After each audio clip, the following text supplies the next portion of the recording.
So, let's see if we can start live streaming this event. Very exciting. Hello everybody, welcome to another Transport Evolved hang time. My name is Nikki. I am the person behind this crazy channel, and I thought it would be nice to have a little bit of a hang time with you to discuss the Tesla Model 3 and some of the other things that have been going on this week, because, well, there's so much going on, and, well, how do you keep track of it all? So come and join in the chat room. Come and say hello if you want to talk to me. Hello. Hi, Nikki. Hello. You know, Jaden, you're the first one every time, and it's lovely to say hello. Hello from Perth, Australia. Hello, James. Hello. Hoo-hoo.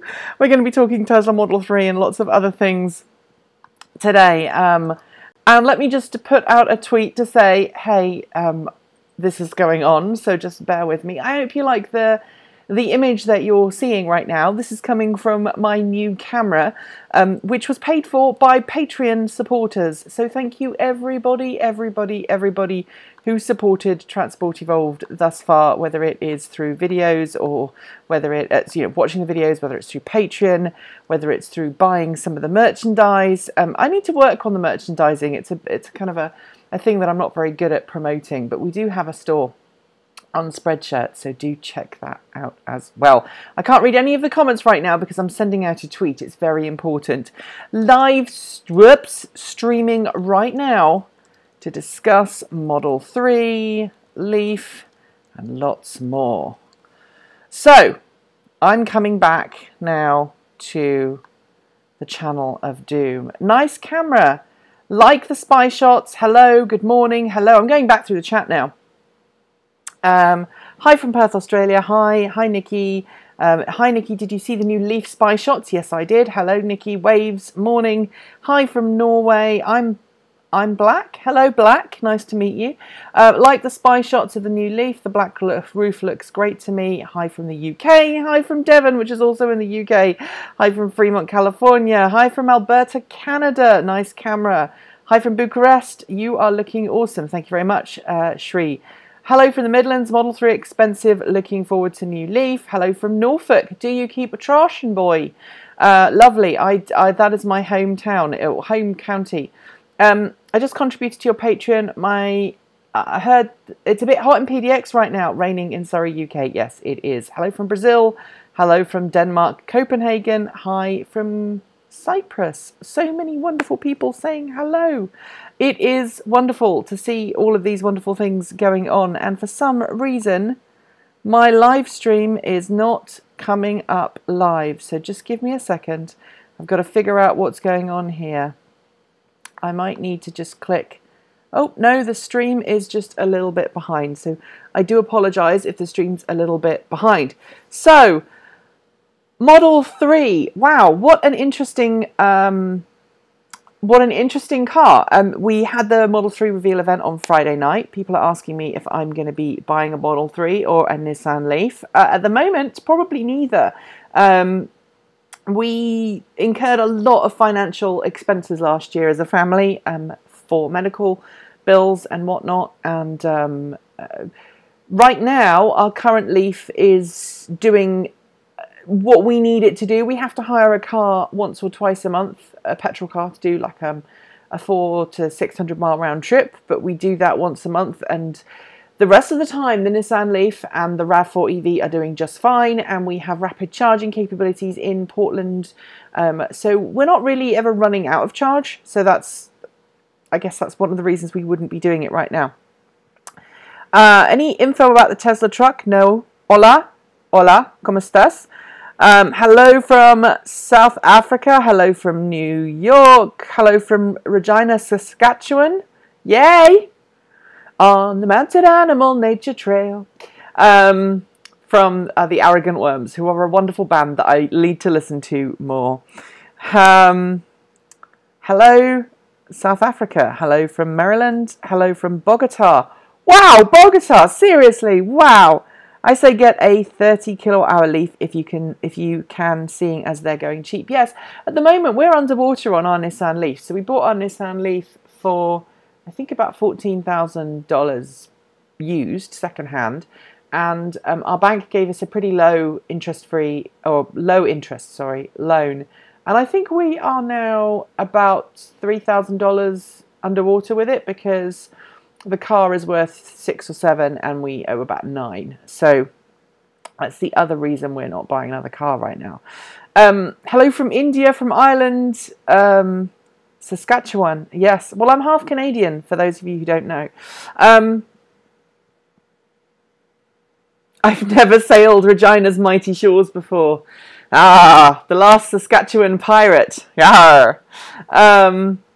Hello from Music City, USA. Hi from Ireland, County Tipperary. Love the show. Thank you very much. So we're going to talk about Model 3, because this chat's just going through, and I love the fact that you're all talking to me on the chat. It's great. It's a great start to my day. But we're also going to talk about Model 3. Okay, so Model 3, you saw a video yesterday on the Transport Evolved channel in which I talked about some of the things going on with the Model 3 in terms of, price points, etc., etc. So obviously that $35,000 is the starting point before incentives. At the moment, Tesla's asking those of its employees who want a Tesla Model 3 now to buy the one with the longer range battery pack. So they're currently purchasing the I don't know how many kilowatt hours, because Tesla isn't saying, the car that does 310 miles approximately on the EPA test cycle. Now we have to say approximately, because those figures have not been made official by the EPA, and until that happens, we're still kind of stabbing in the dark a little bit. Holy crap, audio. What's wrong with audio? What have I done with the audio? What's going on with the audio? Is it good or is it bad? Tell me.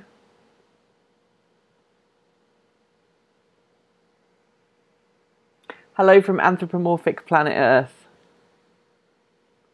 I have a head over there. I'm not going to go and get her. Maybe she'll come and sit next to me in a bit.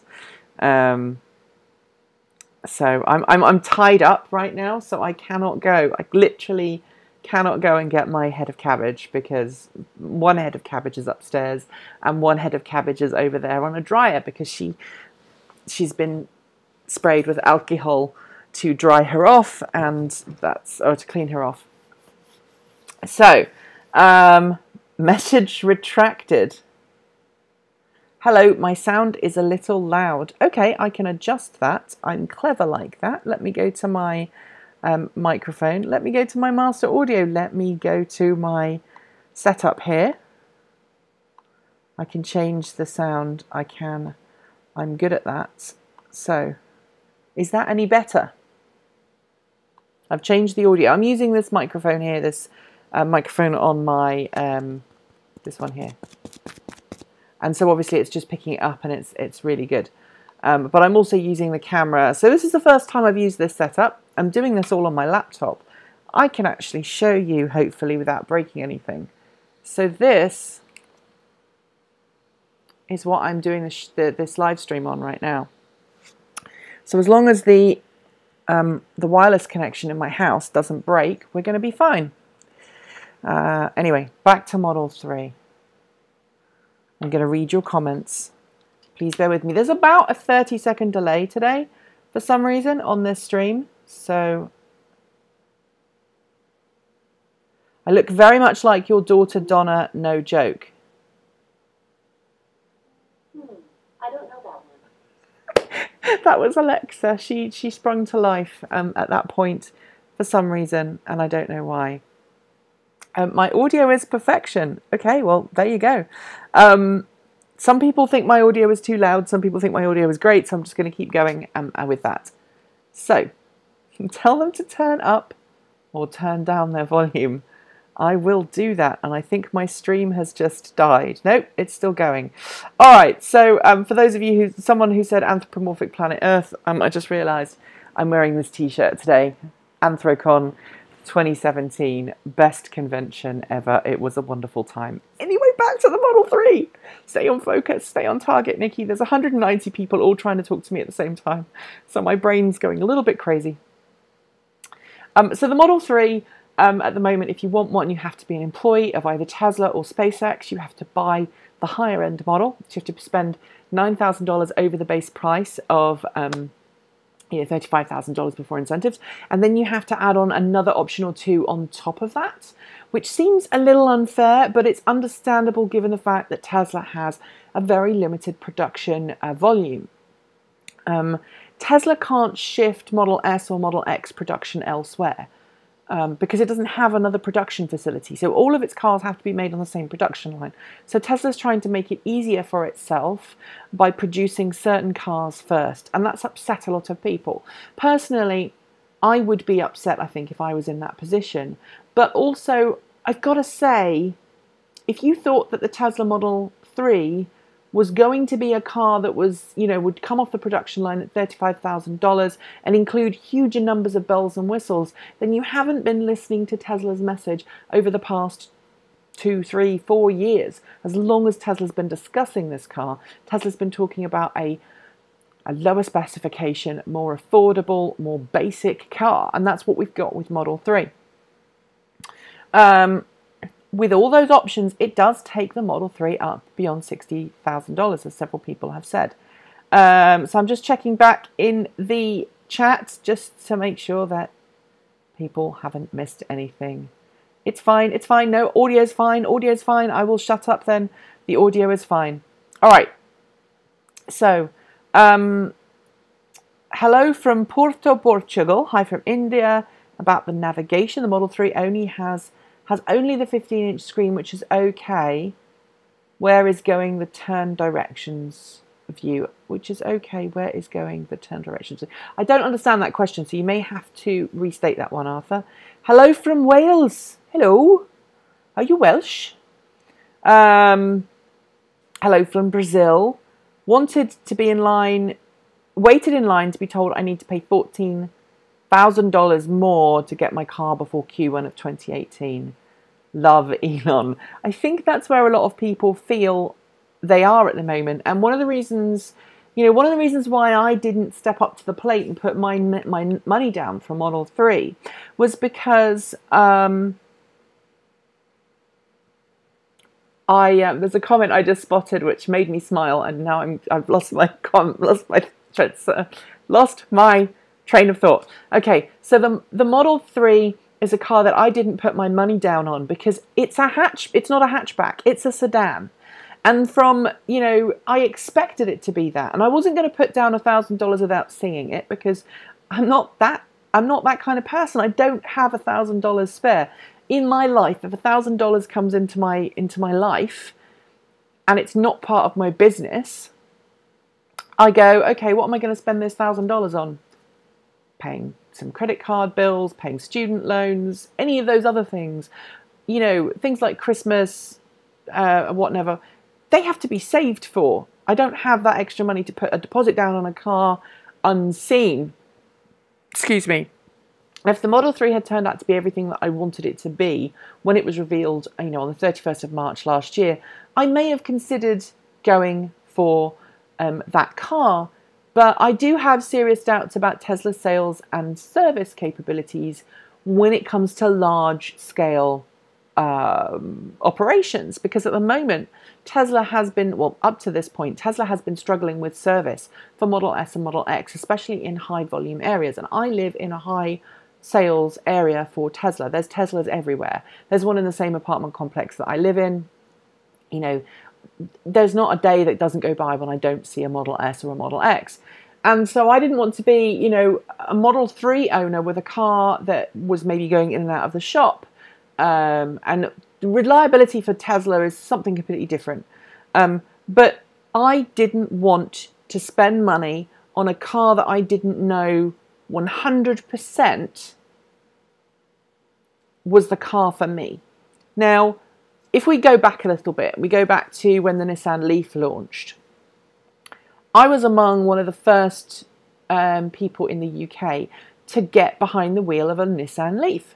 And I was lucky because I got to test that car out when it was still on European launch. I test drove the Mule, the Nissan Leaf Mule, back when it was inside another car, and I can't remember what the car was, but they basically put a Nissan Leaf drivetrain inside one of their existing models, and I drove that around a test track. There's a video somewhere on the YouTubes with me doing that. It's like the shortest car review I've ever done. It was something like 40 seconds.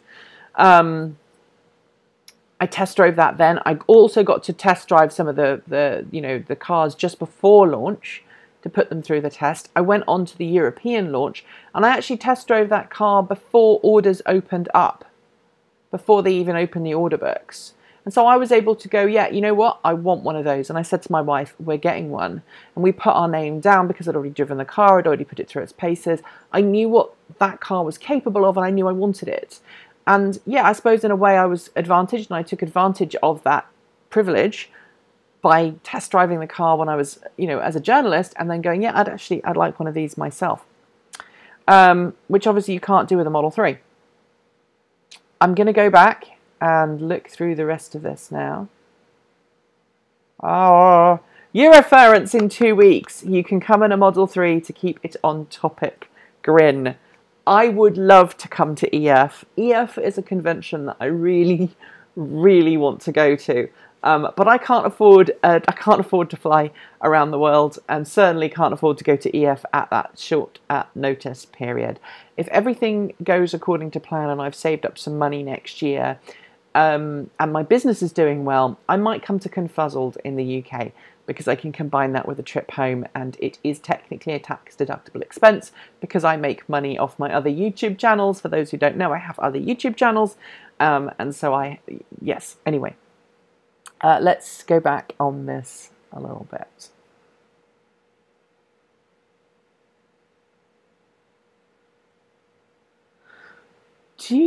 Hello. Lots of people saying hello. Elon says that you should go, that if you can go for a Model S or Model X, you should. Well, I can't.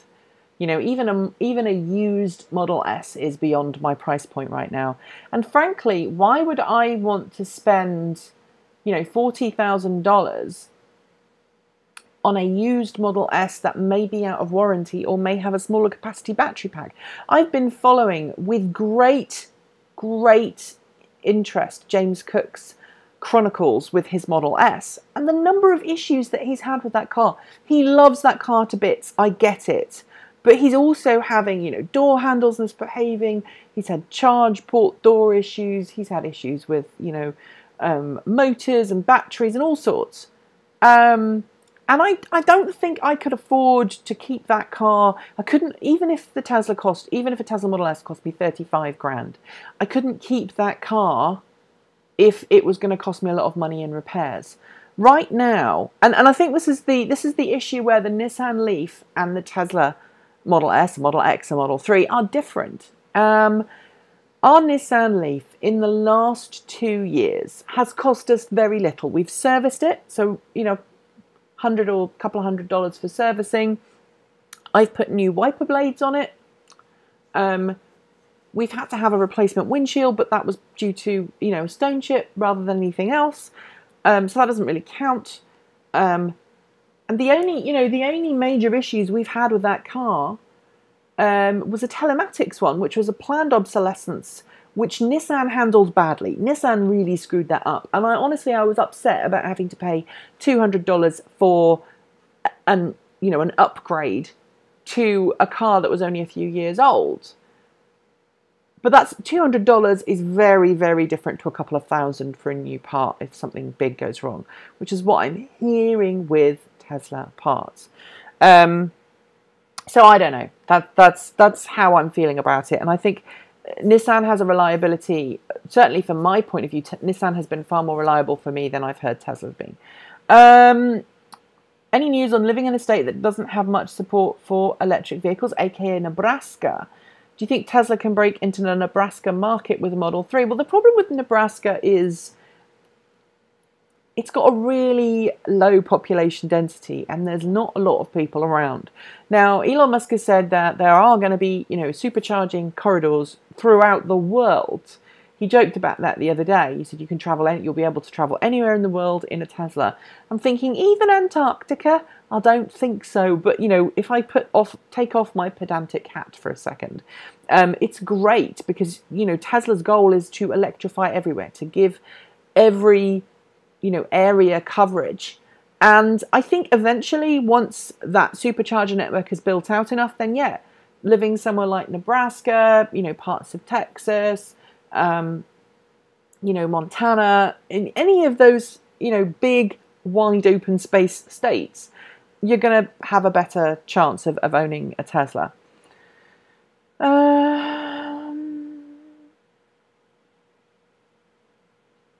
Could have stayed at home on the 3rd, on 31st of the 3rd, out of the heat for hours to get my car in Q1 2018. Why did I bother? Well, honestly, you got into the hype. It's the same as the iPhone launch events. You know, there's a lot of correlation between Tesla, and there's a lot of correlation between Tesla and Apple. That same fan base, almost, I don't want to say the word rabid, but I can't think of anything else. Elon Musk could probably sell a lot of Tesla fans a peanut butter and jelly sandwich for $25 if it came with a Tesla logo on top and you got a free battery with it, or something crazy like that. He's a marketing genius. And I think that's why a lot of people were suckered in. Although I sympathise that you're cross. I think it's bad that this is happening.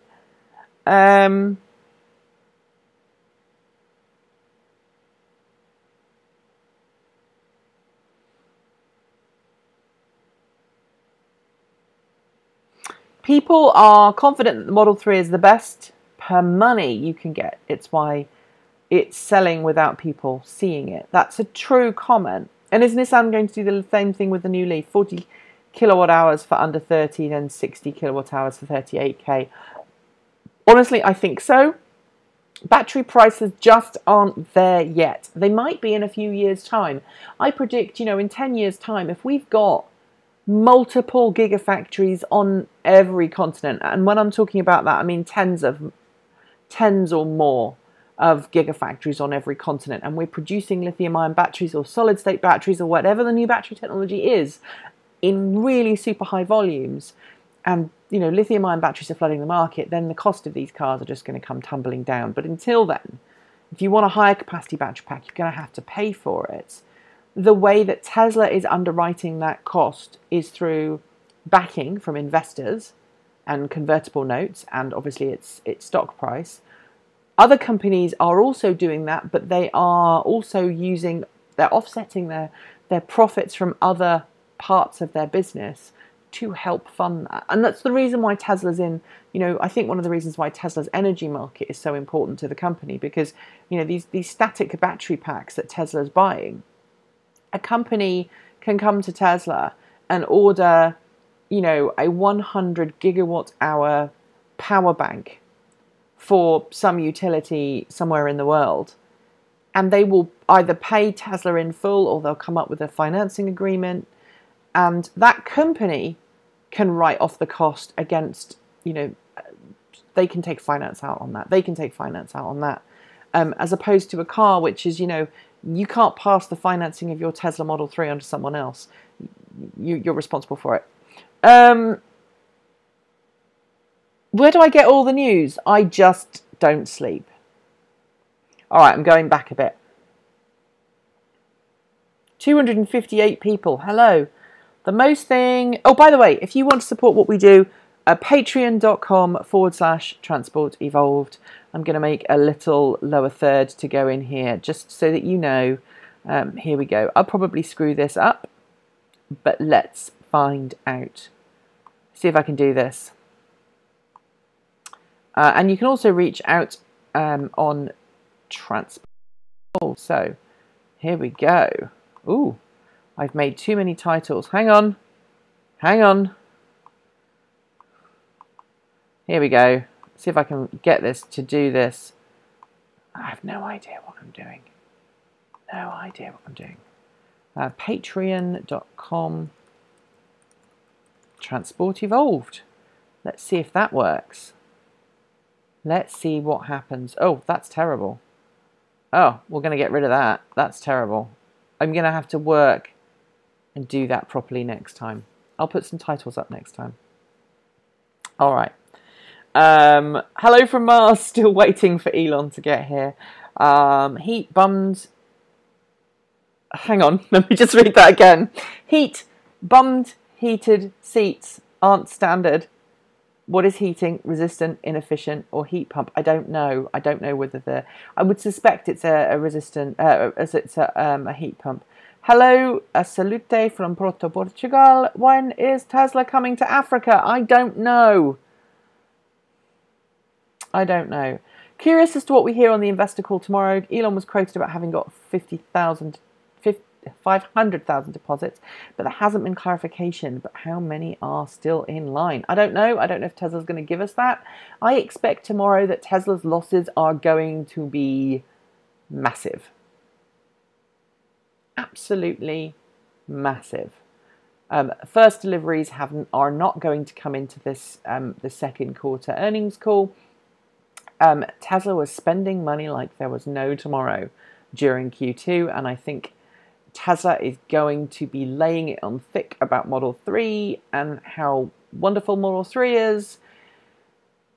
And I don't think it's going to want to talk about the amount of money that it's spent in Q2.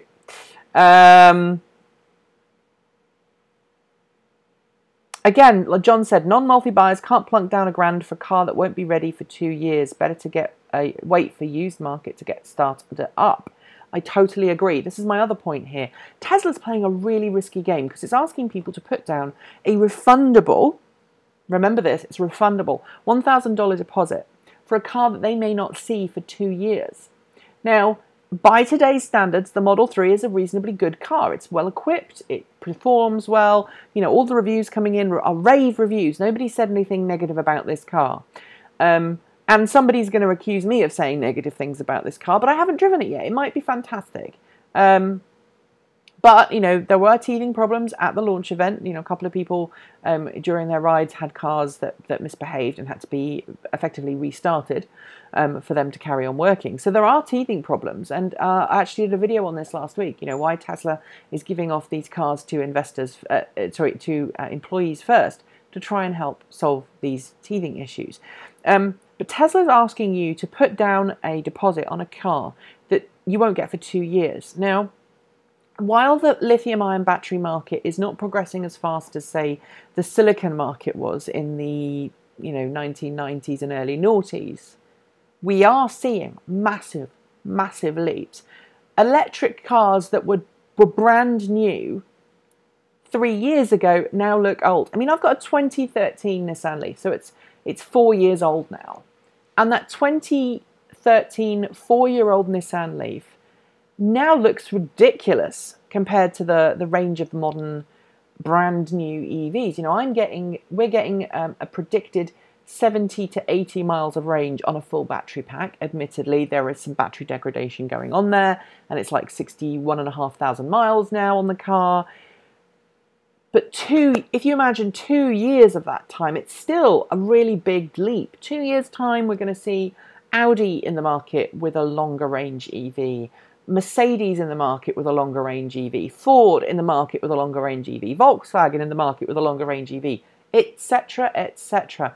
And what Tesla's done is it's gambled that people will go for a Tesla because they put their money down now in the hope that they'll still want it in a few years' time. It's a little bit like buying off plan for your house and being told that where you want to buy that house, they haven't even cleared the scrub yet, they haven't even made, they've got the plans and they're producing homes like that, 20 miles down the road, but they've not started working on that particular plot yet. And that's a really, really big risk. All right.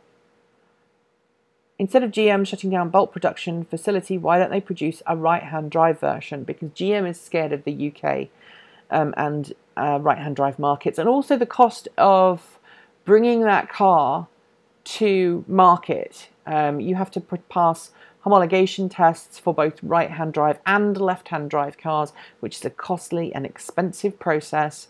And it's not like it used to be. You know, when cars were like the Mini and the Morris Minor were rolling off the Cowley production facility. There you go, Cowley. I'm going to talk to you about the Cowley thing a bit later, but I know it's the right way of saying it, Cowley. When it was falling off the production lines there, the difference between the right and the left-hand drive Minis and Morris Minors were literally, they had two holes in the frame, and you either put the steering column down that side or you put the steering column down there. There's a few differences in parts, like the pedal assemblies were different, the clutch release assembly was different, but the cars were almost symmetrical in their body design. That's not true anymore. And the more you put in a car, the less symmetrical those cars become. And, you know, if you look under the bonnet of any modern car, the right and the left-hand drive variants are very different. All right.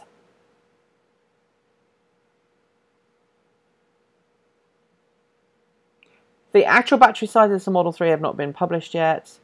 Tesla won't require a full service because it won't break down, unlike your typical Volkswagen or Volvo. You just drive it and charge it and sell it on in 10 years' time. Will, I would love to say that is true, and I think you're right. There are some, but electric cars still do need servicing. You have to change, you know, bearing. You have to do bearings on your wheels, and you know, obviously keep track of your brake use. Even though you're not going to use the brakes as much, your brakes still need maintenance. Your radiator system, the battery cooling system, they're all going to need to be flushed. Differentials do need attention. Even in an electric car, there is some oil in an electric car. It's generally in gearboxes or cooling systems. So they are going to still need maintenance. And if you don't maintain your car, you know, if someone says to me, here's my 10-year-old EV, I've never taken it to a dealer because it doesn't need it, and I'm fed up of being, you know, charged for oil changes my car doesn't need, or giving me that same car with a service history, I'm going to pick the car with a service history. It is a misnomer that electric cars don't need servicing. They do. They just need a different type of servicing.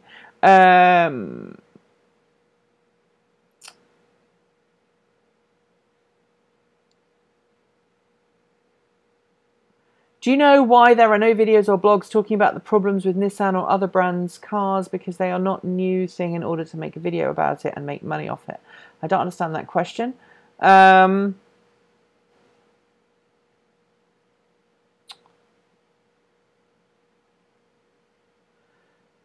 Tesla will sell more and more cars every year until the next recession. Will the Model Y sell over 1,000 units worldwide? If it's a hatchback, yes. And if Tesla, I tell you what, if Tesla proves itself with Model 3 and the Model Y is a hatchback or an SUV variant of the Model 3 and it's at a sensible price point, I would be tempted.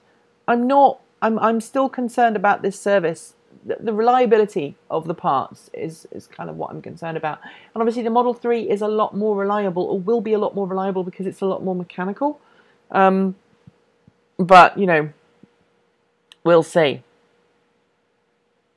So there's a video coming out either today or tomorrow, I haven't decided yet, talking about, so please excuse me, it's kind of embarrassing. There's a video coming out today or tomorrow talking about should you buy a Tesla Model 3 or a Chevy Bolt EV, and my answer is, I don't want to preempt the video, but it does depend on what your lifestyle and your usage case scenario is.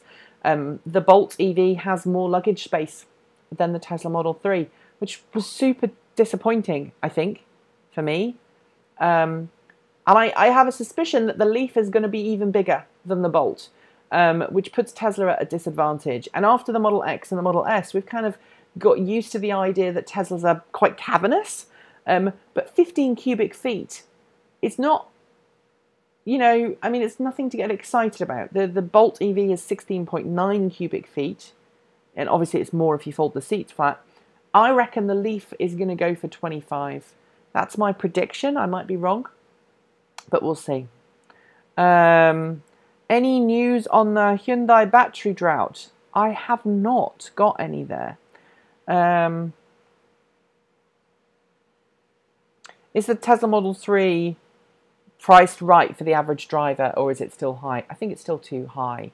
You know, your average driver, well, it depends. Are we talking about your average middle class driver? You know, if you're talking about a family that's making 150 to 200,000 family income per year or more, Model 3 is perfect. But if you're talking about people who are on 50 to 100,000 or maybe 150,000, no way, no how. It's just not going to happen. And there are going to be exceptions. You know, for example, if you are self-employed, you run your own business, there are lots of things you can write off as taxable expenses that you wouldn't necessarily be able to write off as taxable expenses if you are a salaried employee. And you might be able to somehow make a case for you needing that car and therefore it's a taxable expense, etc., etc. But, you know, I'm not a tax advisor, by the way, but I'm just saying, you know, generally I think you'd have to be on a higher salary.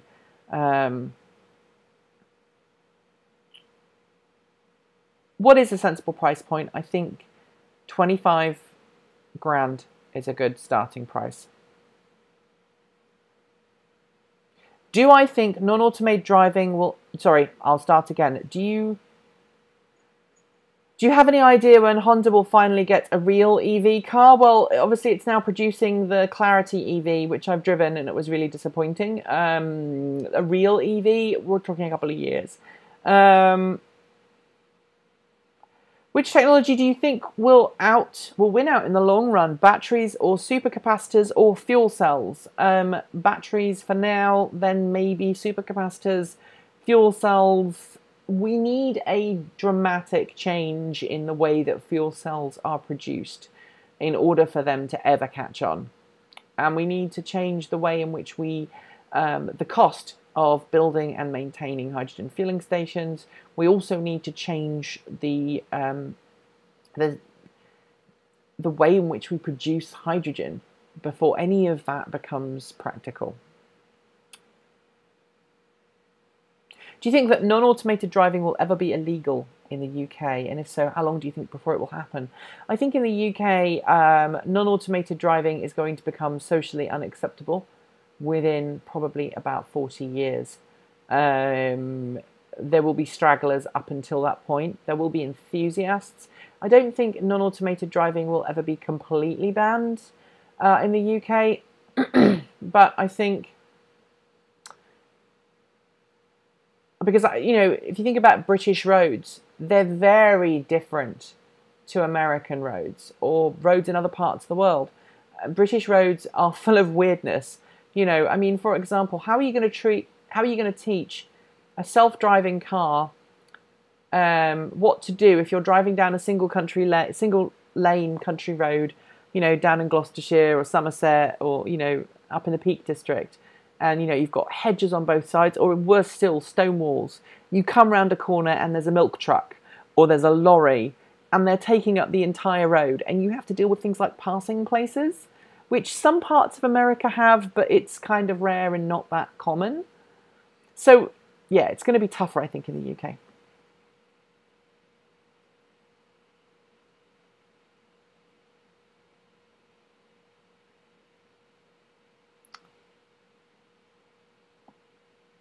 $200 is the magic number for the masses, not the asses. If you can get a Model 3 for that price, they can hit the mass market. Yes, true. Did you just get excited about 2 extra cubic feet of space in the Bolt than compared to the Model 3? No, I'm just saying that it's not fair. I mean, Tesla, I'm disappointed, Tesla.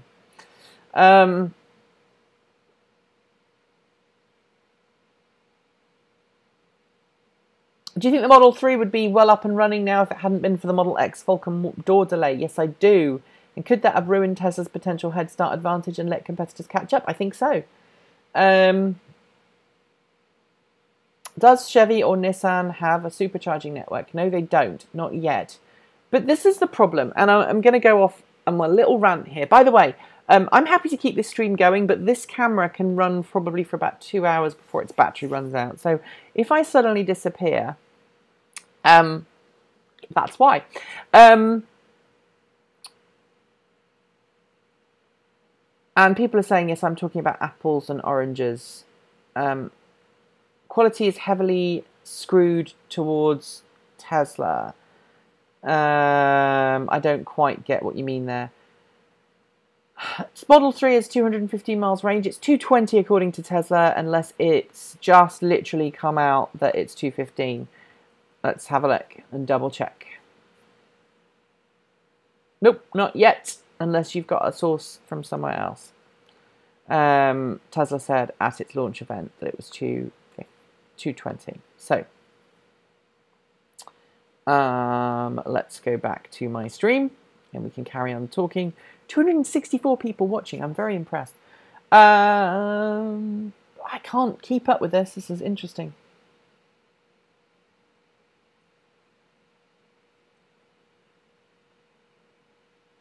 I think a lot of people will prefer the Model 3 because of the autopilot and over-the-air updates. You don't need another car to improve, you just update. Yes, I can see where that's coming from, but again, it's just not a practical car. It's just not big enough for family needs, and that's the kind of the disappointment that I've got. And I know I've talked about this tons of times, and I don't think, if you compare the Bolt and the Model 3 or the Leaf and the Model 3, they're not much different in terms of size.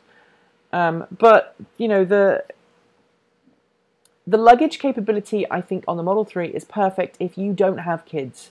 If you don't have dogs, you don't have kids, and you're a dinky, it's a dinky car. It's perfect because you've got room in the back for your luggage. You can take your friends off for a weekend away, etc., etc., and it's great. But if you've got a car with, you know, you need to take the dogs to the vets, or you need to take boxes of things to other places, it's just not all super humanly practical. I don't know. I just feel that. You know, I don't know why I just picked that up. I just picked a slicker brush up of all things. It's because it's got fur on it, and I wanted to get the fur off. There you go. I don't know whose fur that is. I'm being distracted now. I think that's Queenie fur. I was brushing my head this morning, or her head. She's sitting on a fan, gently drying. All right, somebody asked about supercharger network, and I said no. The Chevy Bolt and the Nissan Leaf don't have supercharging. They do have 150 kilowatt charging, you know, or they will. I think Chevy's going to give us 150 kilowatts Bolt EV. In fact, I think it is already ready for 150 kilowatts. I can't remember. Don't quote me on that. The next gen Leaf is going to get 150 CHAdeMO, and it's also going to get Type 2 charging in Europe. At least that's what the spy shot seems to suggest. Oh, that's good coffee. It's not Starbucks, by the way. It's coffee from my local roasters that I made here. It's a tad cold because I'm talking to you, but that's okay. Now, supercharging, right. So, Motor Trend currently has a Chevrolet Bolt EV on their test fleet. They're travelling on average 93 miles before plugging it back in to charge it up. This is a car with a 260-something mile range. My brain's gone flat. Somebody can correct me. But they're only using 90 miles of it. Your average person in the United States, or in fact anywhere in the Western world who lives in a major city or metropolis and commutes for work, drives on average, 20, 30 miles to work. In some parts of the world that's slightly more because of the cost of housing. But even in the most extreme situations, you know, less than 0.5% of people drive more than, you know, 40 or 50 miles per day for work. And they might be doing other doing other duties in the process, but that's all they're doing. And so longer range cars aren't really a huge issue, and supercharging and rapid charging isn't really an issue until you go beyond that comfort bubble and you're at the weekend or you're on family vacations. So let's talk about that for a second, because we are in a world where we're obsessed with range and we're obsessed with charging speed. Now, if you don't have your own charging at home, I can understand why that's an issue. And there are people who live in situations where they can't charge at home. But the majority of people who use cars, electric cars or petrol cars or diesel cars, don't do huge distances as part of their day job unless they're a road warrior, like their job is to drive from place to place to place, like a sales rep or, you know, some other kind of job that requires them to travel and always be on the road. Only level 1, only Chademo in Manitoba, and no level 3 in Saskatchewan.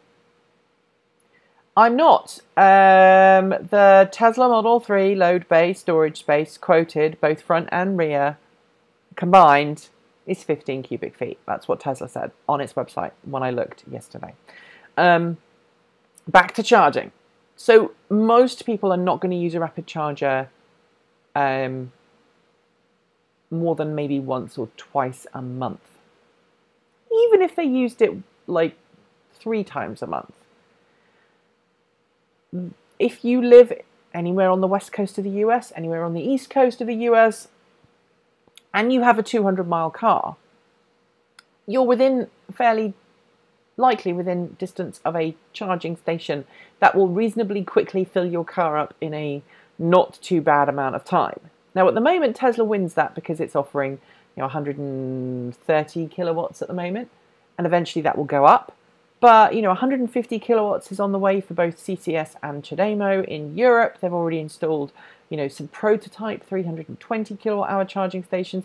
So while Tesla does have the supercharger network, that is slowly an advantage that's going away because other car companies are catching up, other charging providers are catching up. Hello from Northwest Florida, Leaf owner. Question, don't you think the supercharging and autopilot 2.0 in Model 3 becomes more advantageous, especially in US where distances are large and people go to road trip? Yes, if you road trip a lot, the Model 3 or the Tesla Model S or the Model X are going to be better for you. But really, how many road trips do you make in a year, honestly? Because most Americans I know get on a plane. I hate to say it.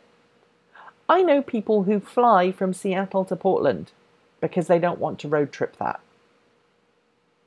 I mean, I road trip once or twice a month down to the border between Oregon and California. And yes, for that, I do hire a petrol car. And yes, if I had a Model 3 or a Model S or a Model X or any other long-range EV, I could do that trip in an EV and it would be great. And that would be the gold standard for me. But it's not necessarily a be-all and end-all. And the thing that I'm coming around to here is we're so obsessed with the range of our cars and its charging capabilities that we're forgetting about what we really need to target if we want electric vehicles to really take off. And that's price. Most people don't need to charge at a rapid charging station every day. Most people don't need to do 200, 300, 400, 500 miles in an EV in a day. They want an EV that's affordable and cheap. And I'm hoping that Tesla and Nissan and BMW and GM and all these other car companies, Ford, etc., etc., etc., start to realize that the key here is to offer a really, really low entry point car and then ramp it up with your range as you go on. All right. Will the new Leaf be faster? Yes, I think it will be. Tesla Model 3 is targeted to a BMW 3 Series owner. Yes, it is. Not really a mid-sized SUV buyer. You're right, but there's nothing in the market right now for someone like me, which is why I'm still rolling around in a 15-year-old electric SUV. But in rural locations, not feasible to hire another long-range car for weekend family outings. Sometimes that's the case, sometimes it's not, but yes. Does Tesla come with supercharging for free? The Model 3? No, it doesn't. The Model 3 you're going to have to pay to use the supercharger network, but it's a reasonable price. So it's cheaper than petrol.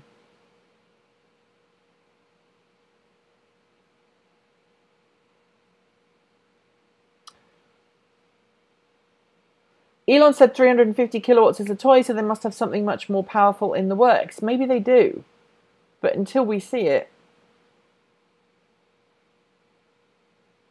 Hello from Denver. I want battery options and I want price. Yeah. If price was all the be all and end all, they'd all be buying Zoes. It's the advent of the cheap 200-mile Zoe that's seen the big upswing. Yes, David, exactly. That is exactly it. If I was in Europe right now, I would be jonesing for a Zoe. The Zoe is not a car that's going to get me excited. It's pretty normal. And I prefer the Leaf's design over the Zoe's design because it feels like the Leaf is slightly better built than the Zoe. It's probably not. They're probably about the same. But 200 miles in a Zoe, for the kind of price that the Zoe EV is available in Europe, that's mind-blowing. Price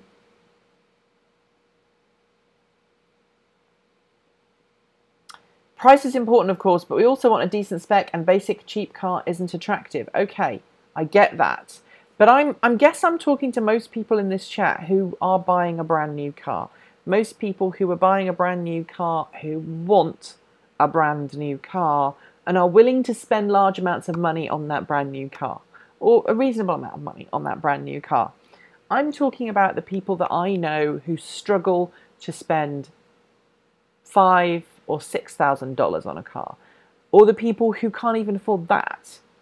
Those are the people for which electric vehicles really have the power to change, because they're the ones who are stuck with cars that are often very unreliable, that are very low gas mileage. And if we want to make a change societally, and we want to make electric vehicles more than just something that you buy brand new and then forget about, we need to make electric cars that appeal to that subset too. I'm talking about cars that people, you know, I mean, even brand new cars, 10, 12, 15 grand, that would be great. Imagine a 15 grand brand new EV. That would be amazing, even if it only did 150 miles. If it did 150 miles and it was super efficient on the battery it had, wouldn't that be amazing?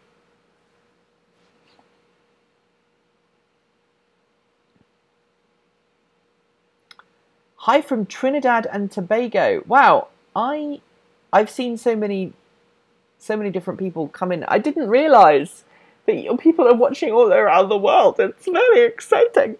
Battery lease kills everything, as I don't spend much more on petrol today. I can understand that, but battery lease does have its advantages and its disadvantages.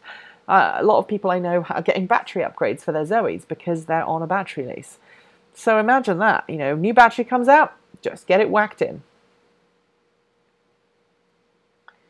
Sad that EVs won't be likely a common sight here in the Philippines anytime soon if petrol loses its ground in America and Europe. There's still third world countries like us ready to gobble that shit. Yes. No, the Zoe is the right size and my dog fits in. Is not self-build still an option? Not yet, because the costs associated with, and a lot of people don't have the skill set. I love tinkering. I love working on my car. I've never built my own EV, but I've converted, excuse me, I've got hiccups. I've converted one EV from one battery chemistry to another. And I've worked on my own petrol cars and my own electric cars over the years. All right, I only need 150 miles, so I need afford a mid-range electric car. Agree, affordable EVs with 150 to 200 mile range will make a difference in sales. Ionic. Don't you find it strange that Oregon doesn't have an MOT, just emissions to get tags? Yes, I do, and I see some really scary cars out there. How can you say home charging is the way of the future with higher range EVs when in SoCal we have 43 cents per kilowatt hour and we bump into the next rate tier?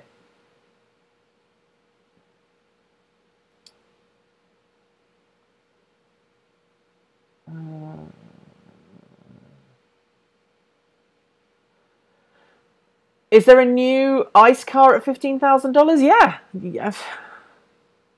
I'm sure there are. I mean, the last time I was looking, the Sonic was pretty cheap. If you buy a base Sonic, let's go to the GM website, Chevrolet.com, and we'll look there. I'm not going to be able to see your comments because I've switched away so I can do some research here. Alrighty. No, I don't want to do that. Alright, so the Spark starts at 13. The Sonic starts at 15,145. So it's gone up a little bit. But you can get a petrol car for 15 grand or just thereabouts. Let's say 16 after you add on some extras. Um,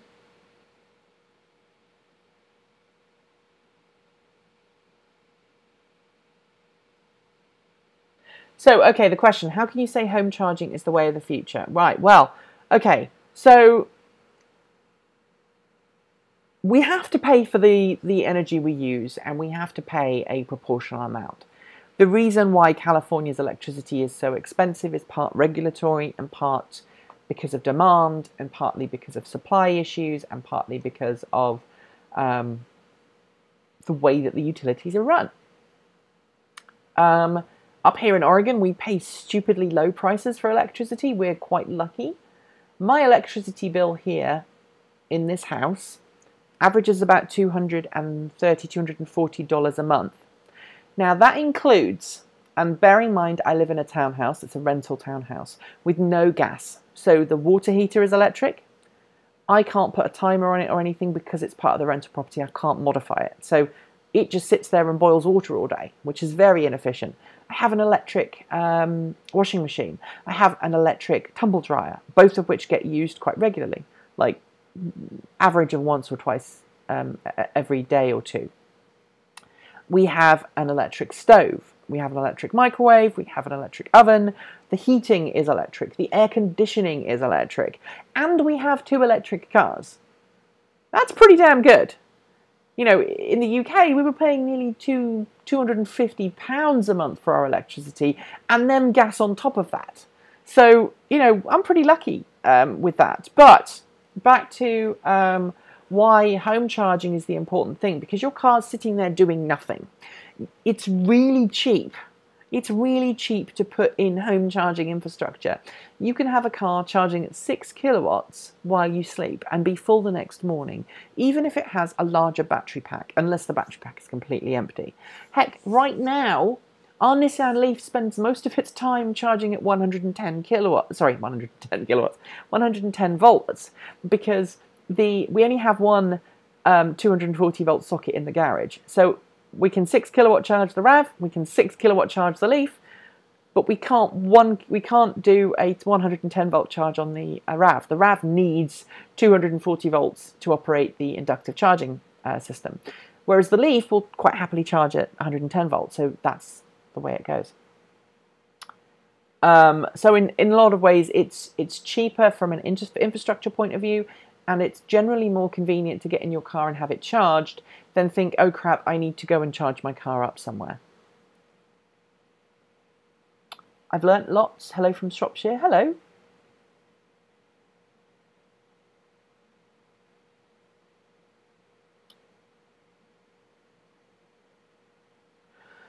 The startup car from Germany has a price of 20,000 euros. German startup Sono Motors. Yes, I did see them. I don't know yet what to think of them because they're a startup, and startups are notoriously difficult to trust and to get cars out. We have cheap electric in Utah. We burn coal, wood, Democrats to get that price, and of course the local government subsidised coal. I like the comedy there. Smart ED will be the perfect EV with limited range and slow charging, as my partner drives under 200 miles per month. Plus, we'll get free charging from Ecotricity. Home charging is the way. Oh, by the way, this is going to bring. I'm just going to bring this into this stream because some people ask. Ecotricity UK and Ecotricity New Zealand are different companies. They are in the same. They're both in the energy marketplace, but they are different companies with different names. And for those who don't know, I have a deal with Ecotricity New Zealand. I produce some content for them. I basically white label some of the Transport Evolved content for them to have on their own YouTube channel. And some people have contacted me and go, oh, they're ripping off your content. No, it's produced by me for them under license. So I'm working with them to produce a show for them, but that's essentially where the business relationship ends. So there's no connection between me and Ecotricity UK or Ecotricity New Zealand, other than the business relationship that exists between New Zealand, the New Zealand Ecotricity, and what we do at Transport Evolved.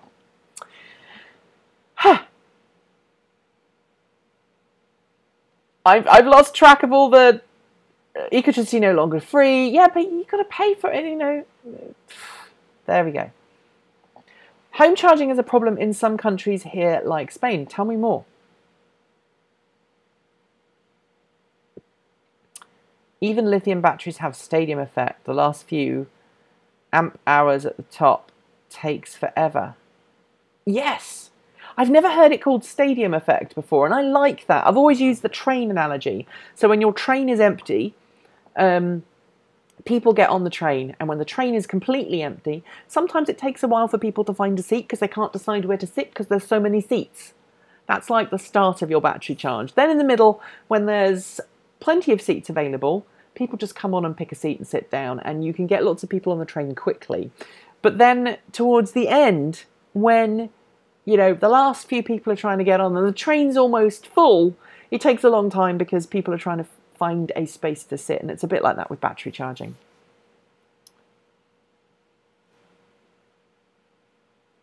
Yeah, I don't know why it's not. I don't know why the chat window is not updating. That is kind of bizarre, actually.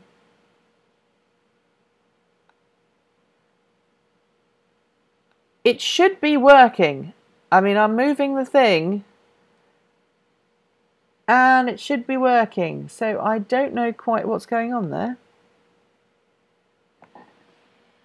There you go. I don't know why the chat window was being stupid. There we go. I'm sorry about that. Add this new method of water separation to the fuel cell like those that cares. Make you in full control of your own energy needs. I don't know that one. I need to go back and look at the other ones of that.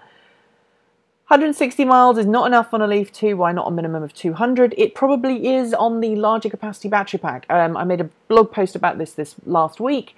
I think Nissan's going to do a 40 kilowatt and a 60 kilowatt and maybe even an 80 at some point in the future. Don't worry, it updates on your site just fine. Along with the next EVs to Australia, this was in the news last week. For a first electric car, what do you recommend? It depends what your needs are. Hello, James. Sup. In terms of first EV, if you're in the UK or in the US, I'd probably recommend a first generation Nissan Leaf. Go for 30 kilowatt hour used if you can afford it. If not, look for a slightly older one. The caveat there is that you don't want to do more than about 60 or 70 miles per day, and battery capacity will be an issue as you get older.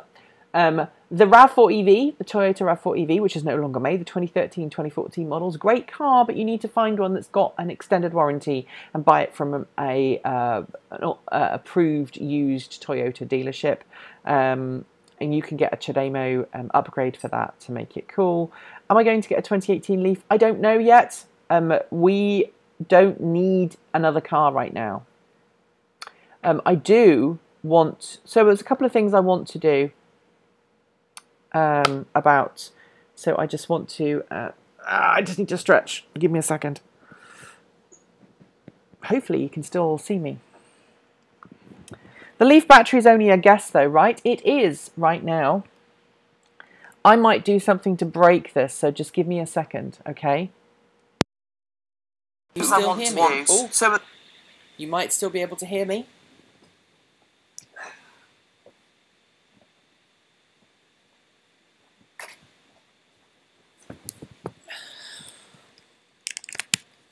Let's see if you can still hear me. I just had to get up there for a second. All right.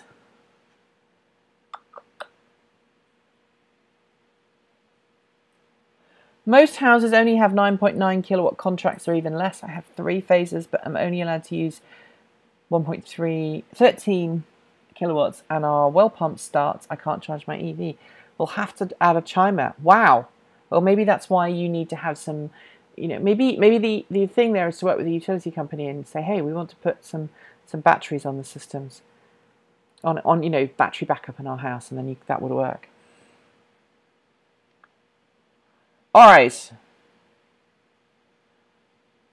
What do I think about India making autonomous cars illegal? I knew nothing about that. So you are the first person to have told me that, which is kind of interesting, actually. I did not know anything about that. I have to move. I just realised I was out of frame. I'm sorry.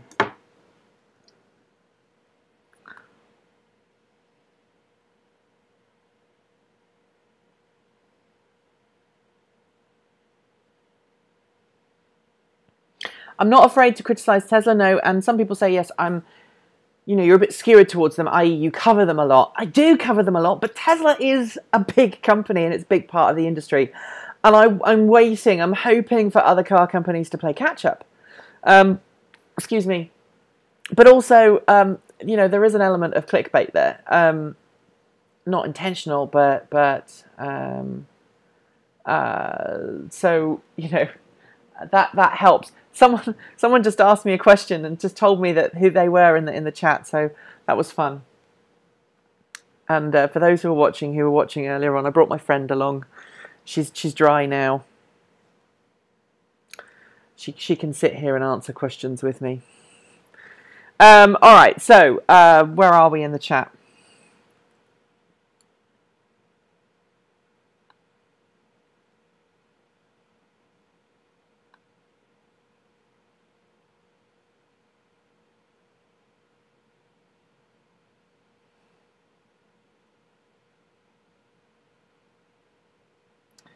Best way to contact me is through email.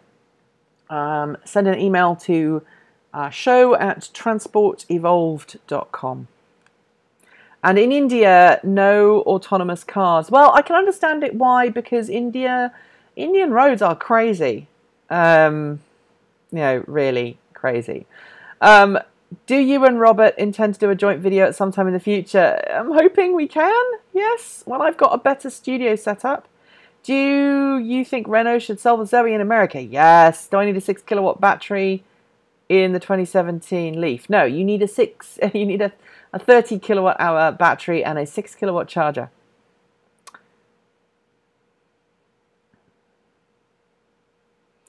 Is the Powerwall capable of managing the supply of 3 or more wind generators for domestic and vehicle supply as well? I don't know. I don't know that question. I'm sorry. Do you know that question? Do you know the answer? No, she doesn't know either. Sorry. Are you disappointed about Model 3 specs, or do you love it? I'm somewhere in the middle. What about the Revolvo system from India to turn vehicles into hybrids? Could be very cheap kit. I think that's a great idea. It's a good stepping stone. No, the Zoe's not way too small for the US market. We've got the Golf. And the Golf and the Zoe are not that much difference in terms of price. In terms of space. We also have the Spark. The Spark and the Zoe are pretty evenly matched. Hello. That's a nice thing to call me.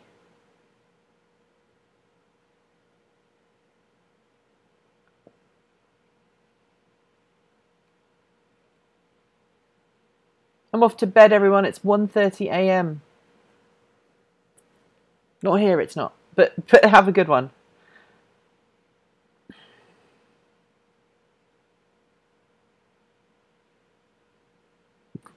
So,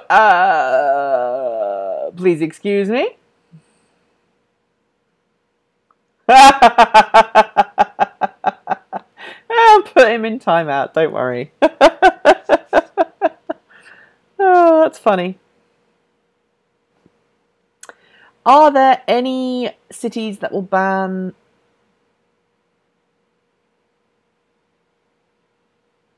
mopeds? I don't know.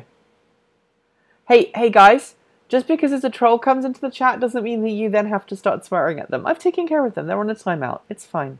Do you think Tesla will be able to handle new battery supercapacitor technology? They've invested heavily in current techniques of the Gigafactory. Yes, I think they will.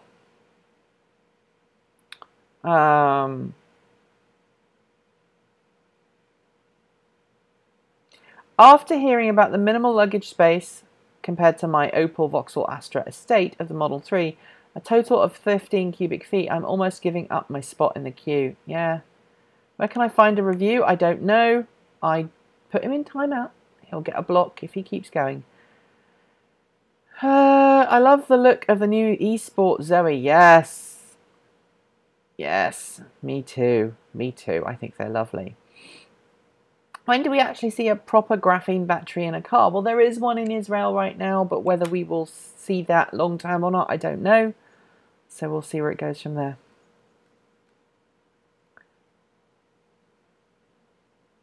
So, I'm going to be coming to the end of this shortly. But let's talk about the Nissan Leaf spy shots, because we saw those the other day.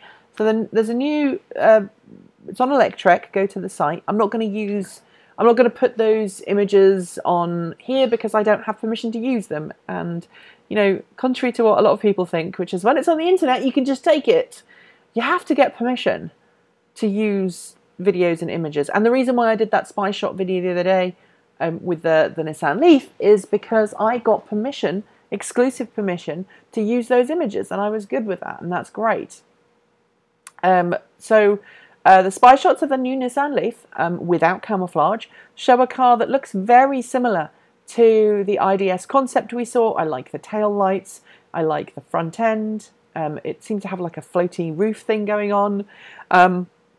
It looks slightly bigger than the current Leaf, which is good for luggage space. And then everything else seems to fit in very nicely. I'm looking forward to seeing what it looks like. Didn't catch the address. Show at transportevolved.com.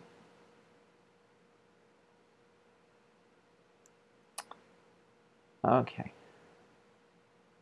Will the low gas prices in Europe slow adoption of EVs versus Europe? Will European EV makers pass Tesla?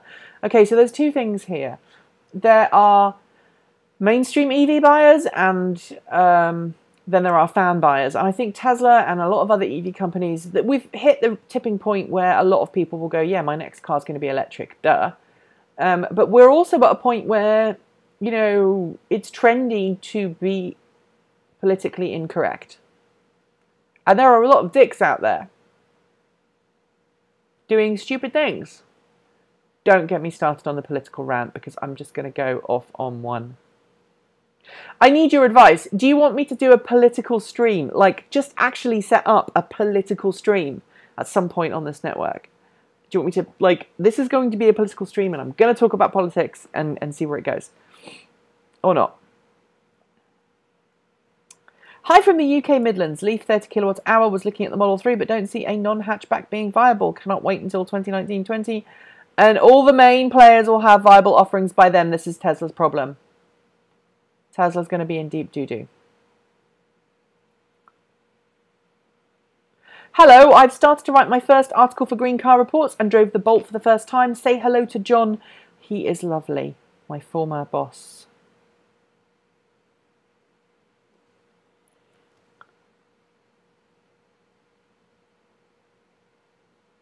Why does Nissan test it in Europe and not in their country, Japan? Well, actually, Nissan tests cars in multiple different markets for a reason. Test cars go all around the world. So Tesla Model 3, there are currently 2 or 3 Tesla Model 3s in New Zealand going through winter testing in New Zealand.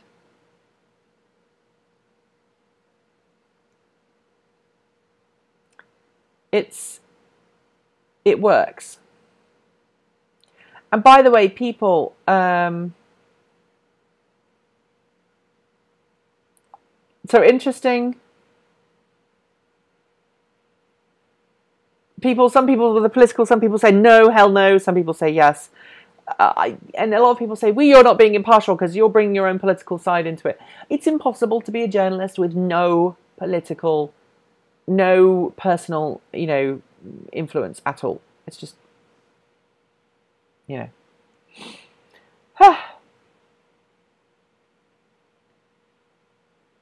All right, so I'm going to give you the name of a stream, a YouTube channel, and it's going to be called, I'm going to give you the name of my channel now. Actually, you know what? If you go to my Transport Evolved page, so if you go to youtube.com/Transport Evolved, if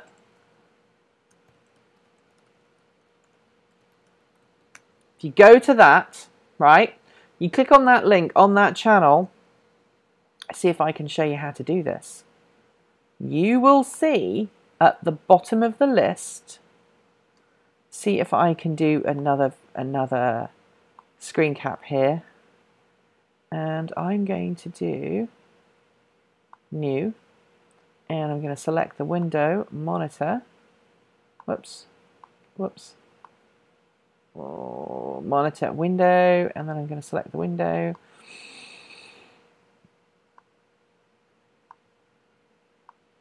All right, see if I can teach you how to do this. All right, so if you go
where I will do my political stuff. Does that make sense?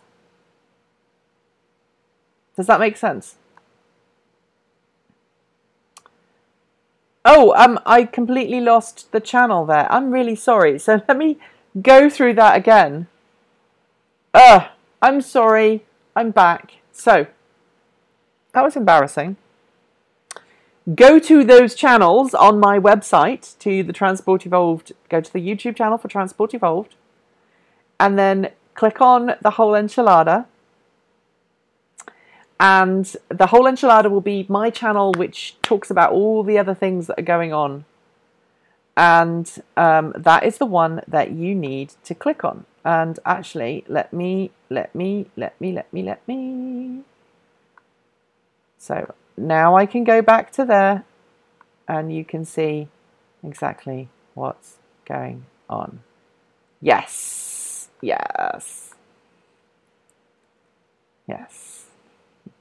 Queenie did. What, Clyde? Browser stole my microphone. I know. Gosh darn it, that pesky microphone. That's fine. It's all good. It's all good. So this is those are the channels that you need to go and subscribe to. So let me just explain that again. So this time I've actually kept the channels up. So this is the new Transport Evolved. Sorry, this is the Transport Evolved YouTube channel, the creator channel. You can see here that I'm working my way. I've just passed 25,000 subs, which is incredible. It just blows my mind that there are 25,000 people that like what we do on Transport Evolved. And let me know what you think of these new thumbnails, because I quite like them. I think they're nice. If you go all the way down to the bottom, you'll see that there are 3 other YouTube channels that I am involved with. There's the Whole Enchilada, which is basically this is Nikki's channel, and it's currently got a picture of me in steampunk getup, which is, you know, the way it is. And then you've got Chimichanga the Fox, and then you've got Queenie Dear Heart, and each channel is slightly different. So the Whole Enchilada hasn't really done anything yet. This is these are you know, the only videos that I've made thus far on that channel. Chimichanga the Fox is this guy who has his own videos, and then this girl is my other character that I have in the world. And I'm going to go back to the stream now so I can see all the things that you're saying, because I want to see what you're saying. Right. The 80 kilowatt hour Nissan Leaf will have a range, okay.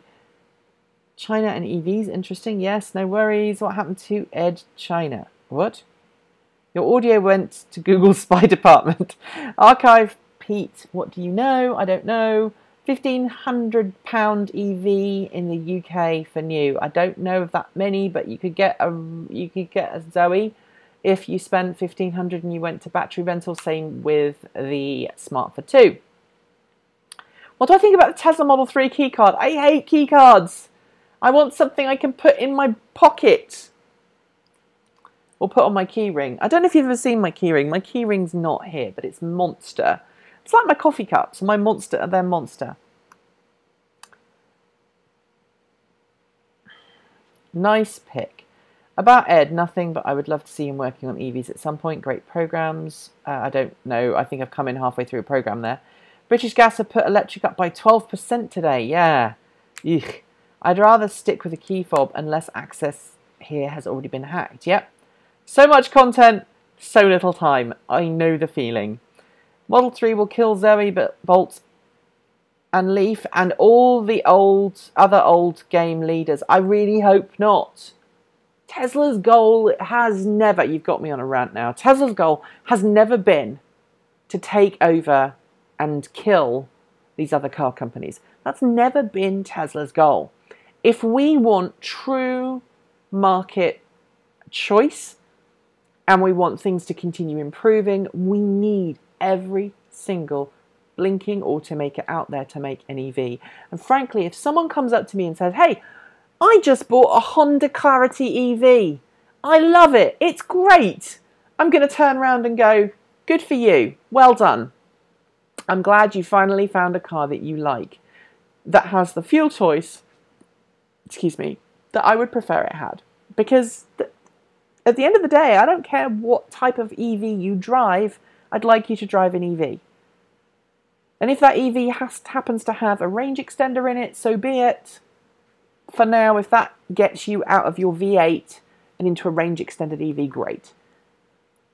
Then hopefully your next step will be a longer range EV that's all electric. I don't want Tesla to kill the market, and I disagree with you. Respectfully, I disagree with you. I think Tesla's got a lot to learn. I think Tesla right now is a bit cocky.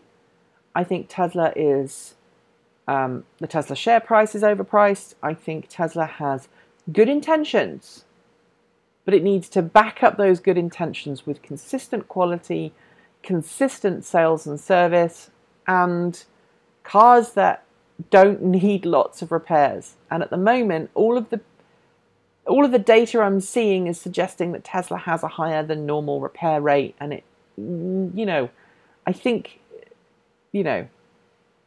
it's that's where we're going. You don't understand. Okay, it's about Tesla aggression. It's not about Tesla aggression. The other cars are just lazy, dumb, and overpriced. That's why they'll die. I'm all for others making good EVs. They just don't. They're working on it. I genuinely think the next gen Leaf is going to be competitive. I think the Bolt EV is competitive personally. It might not be on price, but I think it's competitive based on what we had before.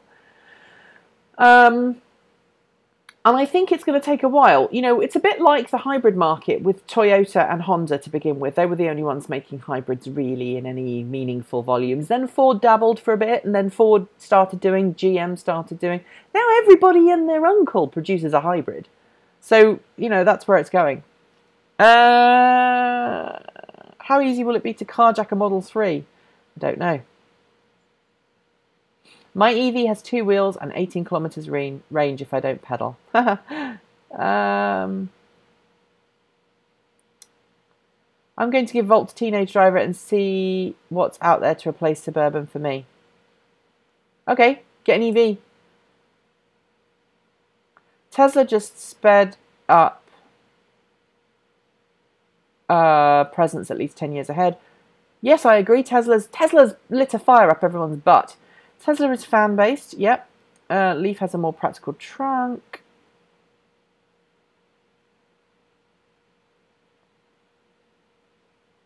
Yes, but the Bolt EV is not available in right-hand drive markets, you're right.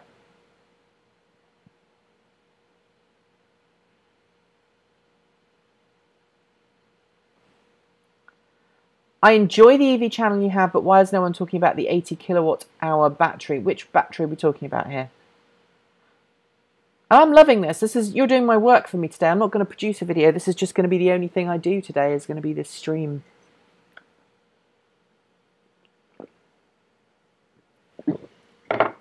Obviously, I chose the right time of day. First time I'm able to join live. I want a working car. After I leave university, I'll get an e-Golf, probably in 3 years' time. Error on video, please try again later. I'm sorry, it's still working. Model 3 is very good for the market because it will finally force the other owners to lean in. I'm afraid the next gen Leaf is already a goner unless the price is good. Say max 25k. I don't think, but this is the thing, okay? Tesla's got a capped market right now. We know whatever happens, Tesla, no one is in their right mind is going to sign up to buy a Tesla Model 3 today if the Leaf and the Bolt will meet their needs and they can buy one tomorrow. Unless they really absolutely convinced they want supercharging. Even Tesla's anti-selling the Model 3 and going, wouldn't you rather have a Model S instead? You can get a Model S now in 7 days, which is auto industry, that's auto industry good. You know, we're not yet at Tesla Model S's sitting at showrooms, but that's damn good. You can't do that with the Model 3.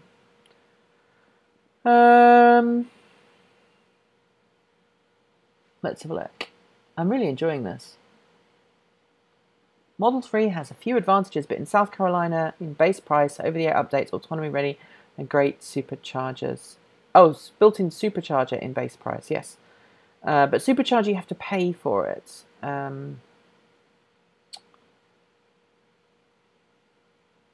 How much of a median US yearly salary is a $55,000-ish Model 3 anyway? Well, I don't know. Do you think Ampera 2 will come to the UK now we've announced Death of Ice? Maybe. Next generation. Be interesting to see the delivery times for the next gen Leaf. The problem with the Ampera E or the Bolt, the problem with the original Ampera was it was a big car. It wasn't very practical. It was a big car. I had one. I had a Volt. I loved it. For me, it was perfect. I loved my Volt. I thought it was lovely. My wife, not so much.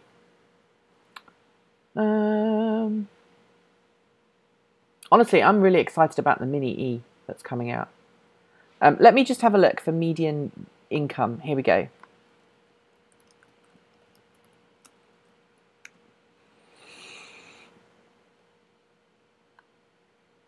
The median income of middle-class people in the United States. Okay. So Alabama is, hang on. All right, so here we go. Alabama is 71,781. Alaska is 80,000. Arizona is about 72,000. Arkansas, 72. California, 73. Colorado, 74. Connecticut, 78. I'm just going to go around the list. Washington, D.C., 77. So I'm looking now, and this is middle class families, by the way. 73, median household of income, middle class families. Now this is the median income. Okay, I'm just going through the list now to make sure there's none that are higher or lower. So you've got a lot of states to go through.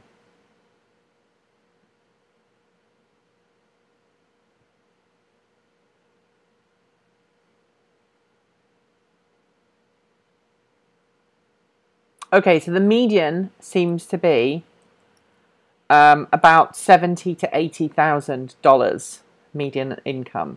So that gives you an example there. There we go. What? Okay, we're gonna put you on a timeout. Yeah, it's really frustrating when people do that.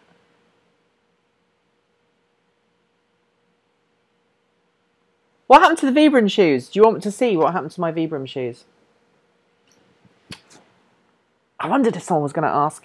I'm breaking up with Vibram. I need to take them off because I'm wearing them right now. So, I need to switch my view so I can actually see what's going on here. Give me a second.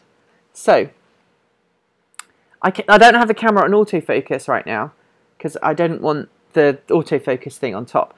So right here, the seam is coming apart on these shoes, just like it did on the last pair of Vibrams I had. I had an identical pair of these that lasted literally 10 days and then they'd split down here. This pair have lasted a little longer, but not much longer. So I don't know. I think it's probably the way they're manufacturing them. I had a previous pair that just fell apart really super quickly. I love Vibrams. Vibram 5 Fingers have been my go-to shoes now for 6 years. I have lost count of the number of Vibrams I've had in that time, and most of them have been really reliable and lasted, you know, maybe 1 year or 2 years. I've had multiple pairs at one go. You know, I've had pairs to work in the gym with and other, you know, other shoes as well. I also even have Vibrams in 2 of my fursuits. Both Queenie and Chimichanga have inside their feet paws. They both have a pair of Vibrams inside their feet paws. Chimichanga actually has his feet paws have Vibram 5 Fingers built up around the the paw is built up around the Vibram 5 Fingers, so that, you know, the paw is actually glued to the 5 fingers. In Queenie, they are just slip into sock shoes. They've been super reliable. I've worn them for everything, literally everything. I've flown in them, I've ran in them, I've walked through mud, I've trail walked, I've walked up mountains, and the last 3 pairs I've had have been rubbish, so I don't know what's going on.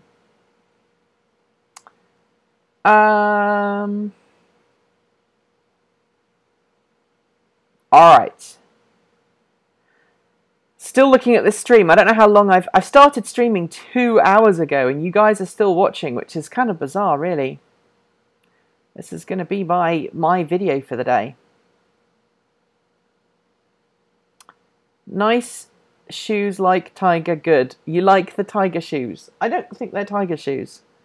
I don't know if they're Tiger shoes. Really love your tiger feet, apparently. I don't know if that's a good thing or a bad thing. Now I want some help.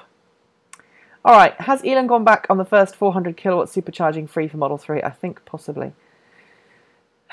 Depends on country, but in the USA, have you heard any word on whether the ENV200 is getting a new refresh range extension? I hope so. I want the ENV200 to come here. If Nissan brings the ENV200 here and puts in a 200-mile battery pack, or even a 150-mile battery pack, I would buy it. That would be it. I'd get it. I'd probably sell one of our other cars for that.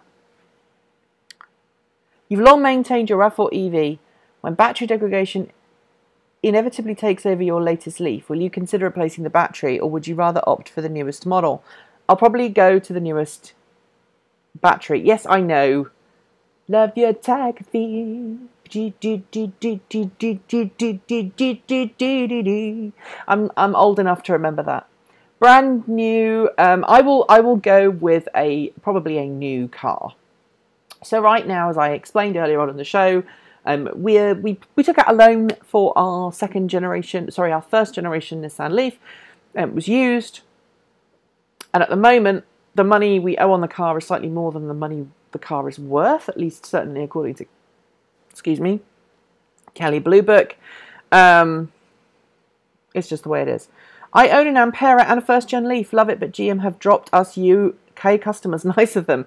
I know that feeling, Pete, because I had a Bolt EV, and it was one of about a couple of hundred Volt EVs. Volt, not Bolt. Volt. Range extended EV that was badged as a Chevy Volt, and then Chevy dropped out of the UK completely. We had 2 dealerships that would look at the car, and the local Vauxhall dealers would not touch them because it had a Chevy badge, and they were like, we can't touch this because it's not an Ampera. We're like, it is an Ampera, it's made in the same production facility, on the same production line. The only difference is it has different badges, but no.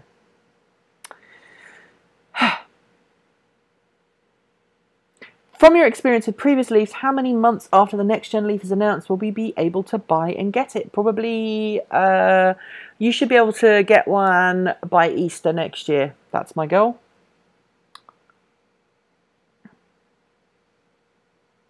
I've got to be as old or older than you. How old am I? That's the question. Does anyone know?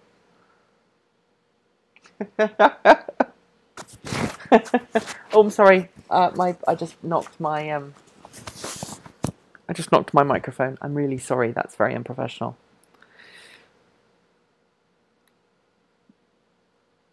Let's see if people can figure out how old I am. Does anybody know? And it's okay. This is a lady asking you how old she is, so it's okay. I would love a Twizy here in the US. Twizzies are awesome. I had one in the UK, and they are awesome.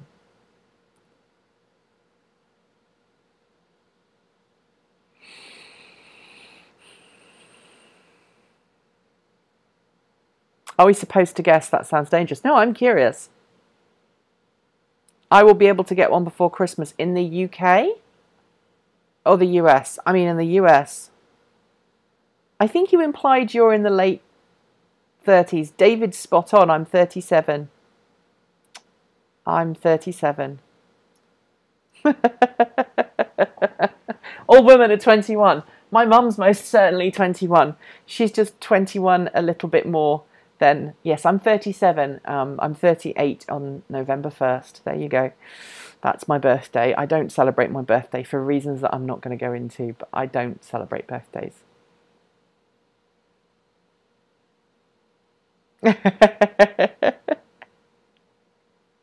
So you were all very nice. I remember 1974. Now I've got sisters who are much older than me, so I've got a sister who's 15 years older than me. So I kind of picked that up. So there we go. Well, it looks like the stream is kind of winding down, and oh, there are convertible EVs. It's the Smart for 2. That's convertible. You can have that as a convertible. So there you go. I've just realised you're also seeing me without makeup right now. That looks terrible. Terrible without makeup.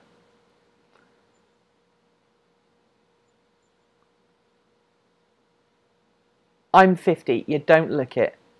Your icon doesn't look it. I mean, not that I can tell, really. From you're just over a month older than me. There you go. Smart for 2 Cabrio. There you go. That's what I said. You are exactly 5 years older than me, minus 1 day. There you go. Wondering your thoughts on large companies not supporting EVs. They are coming. They are all making a change. I think to this point it's been worry about so many different things. Now Tesla's grabbed them by the short and curlies, you know, and grabbed them along. Ooh, interstate compact for folks. What? I'm hopefully there we go. All right, I'm going to go and do some other stuff. So thank you very, very, very much for joining me. There won't be a video today. There will be just this. So thank you very much for joining me. I might put a video up. We'll have to see. If you are in the Portland area, please stay cool. You know, don't go outside in the heat of the day. Be sensible. Be smart. Don't do anything stupid. And yeah. I love the way you do these streamings. I like the way I do the streamings too. So thank you for being nice about that. I just lost a piece of glue inside of a head, which is going to wander around now. What about electric roof? Thank you. Thank you everybody for watching. Thank you for joining me. I'm going to try and figure out if I can get this bit of stuff out of this head that has just fallen off. So anyway, if you are in the greater Portland area, stay cool. Make sure you drink lots of water. Let me know if you have any issues with the power. Not because I'm expecting any, but because I'm curious as to what will happen if, you know, you have any issues. And this was kind of a little chance for me to reprise some of the old Transport Evolved show setup, and it also gives me a chance to put my camera through its paces, and it also means that I'm staying cool as well. And if you are one of these people, if you do this for fun, you know, dress up as a big giant fluffy animal and you're in heat, please stay hydrated. If you are going outside, real animals need to stay in the cool, and so do the fake ones like this, because you will overheat, and I don't want any of my friends getting heat stroke.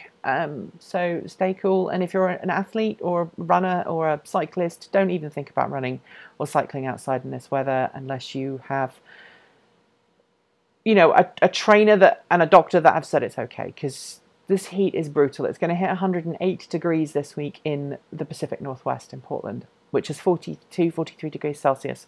So don't do it. Just don't do it. Don't do it. And don't forget to subscribe to my other channels as well.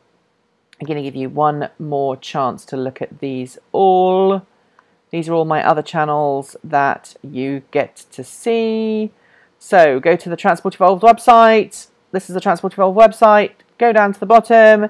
All my other YouTube channels. I want you to subscribe to the whole enchilada, which is just this one here. I also want you, if you feel so inclined, and not all of you are going to be interested, go and watch Chimichanga the Fox, because this guy is wonderful. I love him to bits. He does things like sees motorcycles and does fun things. And then after that, go and see the head of carriage, who is that young lady there. So that's all I'm going to say. Thank you very much, everybody. I will see you soon. Thanks for joining me. And as always, do it with me. Keep evolving. Bye.